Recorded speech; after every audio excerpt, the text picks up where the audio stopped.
Tirupati TTD Tirumala ದೇವಸ್ಥಾನದ ಮುಂಭಾಗದಲ್ಲೇ ಇದ್ದಾರೆ ಕಿರಣ್ ನೋಡ್ತಾ ಇದ್ದೀವಿ.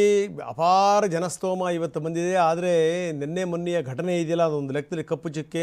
6 ಜನರು ಜೀವ ತೆತ್ತಿರುವಂಥದ್ದು. ಜೊತೆಗೆ ಏನಂದರೆ 35 ಜನ ಗಾಯಗೊಂಡಿರೋದು. ಆ 35 ಜನರಿಗೆ ವಿಶೇಷವಾದಂಥ ದರ್ಶನದ ಭಾಗ್ಯವನ್ನು ಕಲ್ಪಿಸಲಾಗಿತ್ತು. ಜೊತೆಗೇನು ಅಂತಂದರೆ ಈ ಸರ್ಕಾರ ಕೂಡ ಇದನ್ನು ಭಾಳ ಗಂಭೀರವಾಗಿ ಪರಿಗಣಿಸಿದೆ. ಕೆಲವ್ರನ್ನ ಸಸ್ಪೆಂಡ್ ಮಾಡಿದ್ದಾರೆ, ಇನ್ನು ಕೆಲವ್ರನ್ನ ಈಗಾಗಲೇ ಟ್ರಾನ್ಸ್ಫರ್ ಕೂಡ ಮಾಡಲಾಗಿದೆ. ಏನು ನಡೀತಾ ಇದೆ?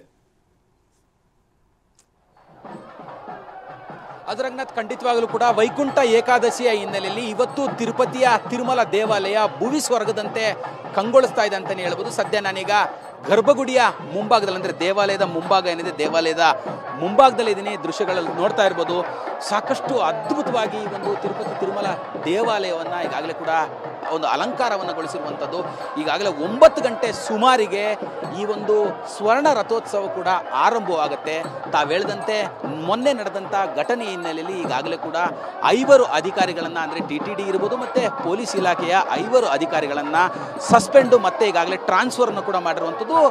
ರಾಜ್ಯ ಸರ್ಕಾರ, ಅಂದರೆ ಆಂಧ್ರ ಪ್ರದೇಶ ಸರ್ಕಾರ ಈಗಾಗಲೇ ಈ ಒಂದು ಘಟನೆಗೆ ಸಂಬಂಧಪಟ್ಟಂತೆ ಉನ್ನತವಾದಂಥ ತನಿಖೆಗೆ, ಅಂದರೆ ತನಿಖೆ ಮಾಡಲಿಕ್ಕೆ ಈಗಾಗಲೇ ಒಂದು ಆದೇಶವನ್ನು ಕೂಡ ಕೊಟ್ಟಿರುವಂಥದ್ದು.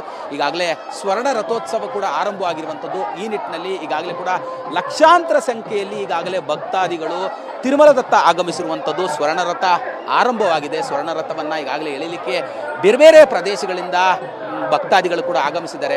ನಾನೇನೀಗ ದೃಶ್ಯದಲ್ಲಿ ತೋರಿಸ್ತಾ ಇದ್ದೀನಿ, ಈ ಒಂದು ಕ್ಷಣಕ್ಕಾಗಿ, ಈ ಒಂದು ದೃಶ್ಯವನ್ನು ಕಣ್ತುಂಬಿಕೊಳ್ಳಿಕ್ಕಾಗಿ ಲಕ್ಷಾಂತರ ಸಂಖ್ಯೆಯಲ್ಲಿ ದೇಶದ ಮೂಲೆ ಮೂಲೆಗಳಿಂದಲೂ ಕೂಡ ಭಕ್ತಾದಿಗಳು ಆಗಮಿಸಿರುವಂಥದ್ದು. ಸ್ವರ್ಣ ರಥೋತ್ಸವದಲ್ಲಿ ಈಗಾಗಲೇ ಕೂಡ ತಿರುಪತಿ ತಿಮ್ಮಪ್ಪ ಅಲಂಕಾರವಾಗಿ ವಿರಾಜಮಾನವಾಗಿ ರಥದಲ್ಲಿ ಆಗಮಿಸಿದ್ದಾರೆ. ಈ ಒಂದು ರಥವನ್ನು ಎಳಿಲಿಕ್ಕೆ ಸಾಕಷ್ಟು ವರ್ಷಗಳ ಕಾಲ ನೇಮ ನಿಷ್ಠೆ, ವ್ರತ, ಭಕ್ತಿ ಭಾವಗಳಿಂದ ಈಗಾಗಲೇ ಕೂಡ ಭಕ್ತಾದಿಗಳು ಬಂದಿದ್ದಾರೆ. ರಥೋತ್ಸವ ಈಗಾಗಲೇ ಕೂಡ ಆರಂಭವಾಗಿದೆ. ಭಕ್ತಾದಿಗಳು ತಿರುಪತಿ ತಿಮ್ಮಪ್ಪನ ದರ್ಶನವನ್ನು ಮಾಡಿ ಪುನೀತರಾಗ್ತಿದ್ದಾರೆ. ಬೆಳಗ್ಗೆ 3:30 ಸುಮಾರಿಗೆ ದೇವಾಲಯದ ಬಾಗಿಲನ್ನು ತೆಗೆಯಲಾಗಿತ್ತು. ಪೂಜೆ ಪುನಸ್ಕಾರಗಳು, ಪೂಜಾ ಕೈಂಕರ್ಯಗಳೆಲ್ಲವೂ ಕೂಡ ನಡೆದು ಭಕ್ತಾದಿಗಳು ದರ್ಶನವನ್ನು ಪಡೆದು ಹೊರಗೆ ಬರ್ತಾ ಇದ್ದಾರೆ. ಹೊರಗೆ ಬರ್ತಿದ್ದಂತೆ ಈಗಾಗಲೇ ಕೂಡ ಸ್ವರ್ಣ ರಥೋತ್ಸವದಲ್ಲಿ ವೆಂಕಟೇಶ್ವರನ ದರ್ಶನವನ್ನು ಕೂಡ ಮಾಡ್ತಾ ಇದ್ದಾರೆ. 8 ಗಂಟೆ ಸುಮಾರಿಗೆ ಈಗಾಗಲೇ ಕೂಡ ನಾರ್ಮಲ್ ದರ್ಶನ, ಅಂದರೆ ಜನಸಾಮಾನ್ಯರಿಗೆ ಭಕ್ತಾದಿಗಳಿಗೆ ಕೂಡ ದರ್ಶನಕ್ಕೆ ಒಂದು ಅವಕಾಶವನ್ನು ಕಲ್ಪಿಸಲಾಗಿದೆ.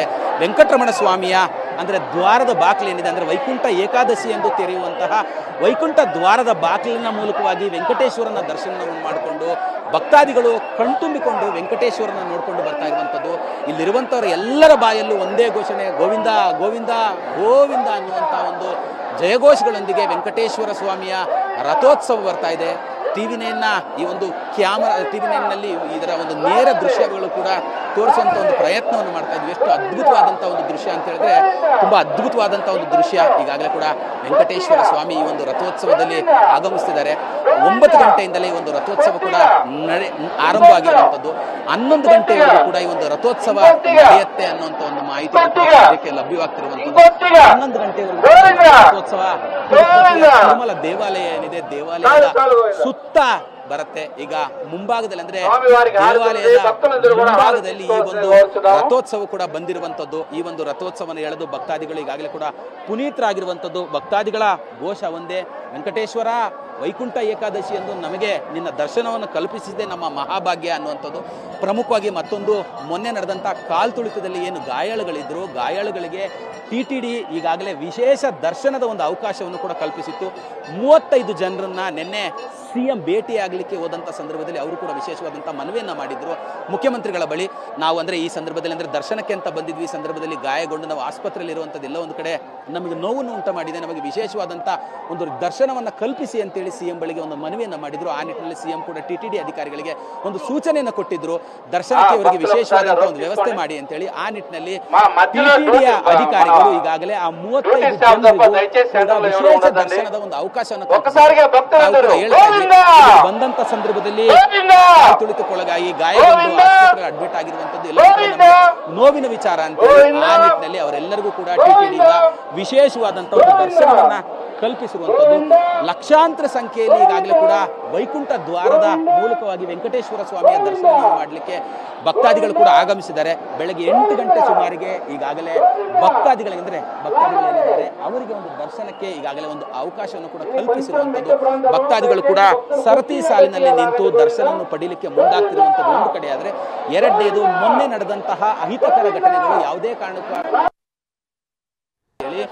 ಅಧಿಕಾರಿಗಳಾಗಿರ್ಬೋದು, ಟಿಟಿಡಿ ಅಧಿಕಾರಿಗಳಾಗಿರ್ಬೋದು, ಸರ್ಕಾರದ ಹಿರಿಯ ಸಚಿವರೇ ಸ್ಥಳದಲ್ಲಿದ್ದು ಯಾವುದೇ ತರವಾದಂತಹ ಸಮಸ್ಯೆಗಳಾಗದ ರೀತಿಯಲ್ಲಿ ಈಗಾಗಲೇ ಜನರಿಗೆ ಒಂದು ವ್ಯವಸ್ಥೆಯನ್ನು ಮಾಡಿರುವಂಥದ್ದು ಒಂದು ಕಡೆ ಆದರೆ, ಈ ಒಂದು ಸ್ವರ್ಣ ರಥೋತ್ಸವವೇನಿದೆ, ಸ್ವರ್ಣ ರಥೋತ್ಸವವನ್ನು ಕಣ್ತುಂಬಿಕೊಳ್ಳಲಿಕ್ಕೆ ಲಕ್ಷಾಂತರ ಸಂಖ್ಯೆಯಲ್ಲಿ ಭಕ್ತಾದಿಗಳು ಈಗಾಗಲೇ ಇಲ್ಲಿ ಆಗಮಿಸಿರುವಂಥದ್ದು. ಹೊರಭಾಗದಲ್ಲಿ ಜಯಘೋಷಗಳನ್ನು ಕೂಗ್ತಾ ಇದ್ದಾರೆ. ನಾನು ಕೂಡ ದೃಶ್ಯದಲ್ಲಿ ತೋರಿಸ್ತಾ ಇದ್ದೀನಿ. ಬೇರೆ ಬೇರೆ ರಾಜ್ಯಗಳಿಂದ, ಬೇರೆ ಬೇರೆ ಕಡೆಗಳಿಂದ ಬಂದಂತಹ ಭಕ್ತರು ಸಾಕಷ್ಟು ಸಂಖ್ಯೆಯಲ್ಲಿ ಆಗಮಿಸಿ ಜಯಘೋಷಗಳನ್ನು ಕೂಗ್ತಿದ್ದಾರೆ. ಆ ಸ್ವರ್ಣ ರಥೋತ್ಸವವನ್ನು ನೋಡ್ತಿದ್ದಂತೆ ಭಕ್ತಾದಿಗಳ ಕಣ್ಣಲ್ಲಿ ಆನಂದ ಬಾಷ್ಪವೇ ಹರಿದು ಬರ್ತಿದೆ ಅಂತ ಹೇಳ್ಬೋದು. ಸಾಕಷ್ಟು ಸಂಖ್ಯೆಯಲ್ಲಿ ಭಕ್ತಾದಿಗಳು ದರ್ಶನವನ್ನು ಮಾಡ್ತಿದ್ದಾರೆ. ಇಲ್ಲಿಂದಲೇ ವೆಂಕಟೇಶ್ವರ ಸ್ವಾಮಿಗೆ ಮಂಗಳಾರತಿಯನ್ನು ಮಾಡುವಂಥದ್ದಾಗಿರ್ಬೋದು, ಈ ಥರದಲ್ಲೆಲ್ಲವೂ ಕೂಡ ಮಾಡಿಕೊಂಡು ವೆಂಕಟೇಶ್ವರ ಸ್ವಾಮಿಯ ಒಂದು ಕೃಪೆಗೆ ಪಾತ್ರರಾಗಬೇಕು ಅಂತೇಳಿ ಲಕ್ಷಾಂತರ ಜನರು ಇವತ್ತಂದರೆ ವೈಕುಂಠ ಏಕಾದಶಿ ಎಂದು ಅಂದರೆ ವೆಂಕಟೇಶ್ವರನ ದರ್ಶನ ಮಾಡುವಂಥದ್ದು ಸೌಭಾಗ್ಯ ಅನ್ನುವಂಥ ನಿಟ್ಟಿನಲ್ಲಿ ಭಕ್ತಾದಿಗಳು ಲಕ್ಷಾಂತರ ಸಂಖ್ಯೆಯಲ್ಲಿ ಆಗಮಿಸಿ ಈಗಾಗಲೇ ಕೂಡ ಜಯಘೋಷಗಳೊಂದಿಗೆ ಸ್ವರ್ಣ ರಥೋತ್ಸವದ ದರ್ಶನವನ್ನು ಕೂಡ ಮಾಡ್ತಾ ಇರುವಂಥದ್ದು. ರಂಗನಾಥ್, ಓಕೆ, ನೀವು ಕೂಡ ಭಾಗ್ಯವಂತರು ಕಿರಣ್, ಯಾಕಂದರೆ ನೀವಲ್ಲಿ ಪ್ರತ್ಯಕ್ಷವಾಗಿ ಭಗವಂತನ ನೋಡ್ತಾ ಇದ್ದೀರಾ. ಜೊತೆಗೆ ಏನಂದರೆ ರಥೋತ್ಸವ ನಡೀತಾ ಇದೆ, ರಥೋತ್ಸವವನ್ನು ಕೂಡ ನೀವು ಕಣ್ಣು ತುಂಬಿಕೊಳ್ತಾ ಇದ್ದೀರಿ. ನಾವು ತೋರಿಸ್ತಾ ಇದ್ವಿ ತಿರುಪತಿಯಿಂದ ನೇರ ದೃಶ್ಯಾವಳಿಗಳನ್ನು, ಯಾವ ರೀತಿಯಲ್ಲಿ ವೈಭವ ಇದೆ ಅನ್ನುವಂಥದ್ದು ಒಂದು, ಜೊತೆಗೆ ನಿನ್ನೆ ಆದಂಥ ಘಟನಾವಳಿಗಳು, ಅದಾದಮೇಲೆ ಸರ್ಕಾರ ತೆಗೆದುಕೊಂಡಂಥ ಕ್ರಮಗಳ ಬಗ್ಗೆಯೂ ಕೂಡ ನಾವು ಹೇಳ್ತಾ ಇದ್ವಿ. ವಿಜೃಂಭಣೆಯಿಂದ ಅಲ್ಲಿ ವೈಕುಂಠ ಏಕಾದಶಿಯ ಉತ್ಸವ ನಡೀತಾ ಇದೆ.